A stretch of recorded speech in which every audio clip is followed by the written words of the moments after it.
Hello, my name is Morgan. I'm a professional animal communicator and a certified animal Reiki practitioner.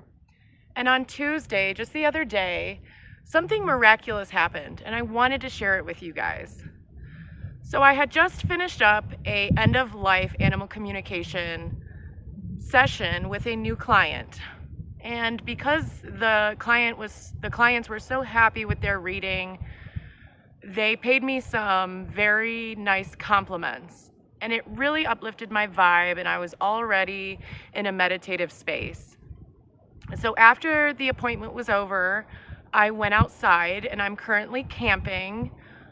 So I went outside of my RV, and right by the door, there was a little baby bird on the ground. And I immediately knew that the bird needed help, because a behavior like that, for a bird to be right there and to not fly away, it usually would indicate that something was wrong. So what I did was I sat down right by it and I began communicating with the bird. The bird was displaying some behavioral symptoms that were a little bit concerning. The bird was gaping, so it had its beak open, and it looked like it was panting.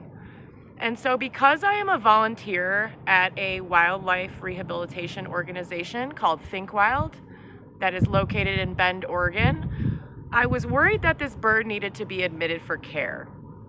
But because I am a certified Reiki practitioner and an animal communicator, I decided to communicate with the animal, and I was feeling the energy that this bird was scared, it was potentially sick. So I did contact the Think Wild group because I am part of their rescue and transport. So I was able to post a photo of the bird into the group to ask for some advice. So I really thought that this bird needed captured because it wasn't flying away. It was letting me get within inches of it with my hands, and it wasn't flying off. I couldn't tell if it was injured. I did try to check its legs, and I tried to look at its wings. It wouldn't fly, so it perceivably couldn't fly. So then I decided that it most likely needed captured and rescued and taken to Think Wild.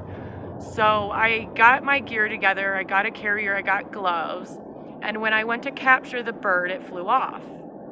But it didn't fly off very far, just to the tree nearby. And I began offering Reiki, and I was offering the animal energy, and I was communicating with it, asking it what it needed. And this was just such a miraculous experience because after about 5 or 10 minutes of the bird sitting in the tree, it regained its strength. And I was sitting in a hammock in the tree, offering the healing energy of Reiki. And a little while later, the bird regained its strength. And I felt that it was saying thank you, and it eventually flew off. Now, I'm sharing this with you guys today because when this bird first arrived, the first thing that I thought was that it needed help. And the second thing that I thought was, I don't know how to help this animal. Because I am more well-versed with dogs and cats, an avian friend isn't necessarily an animal that I feel like I know how to take care of. But when I am equipped with animal communication and animal Reiki, I can help this animal. And so what I did was I kept the bird safe from predators while the little baby needed to rest. So it was a fledgling, so that means that it had just recently left the nest, and it was probably its first summer here in Central Oregon. So it most likely was hot and just needed a break. So I learned through this encounter that birds pant, and that would be for thermoregulation, just like cats and dogs.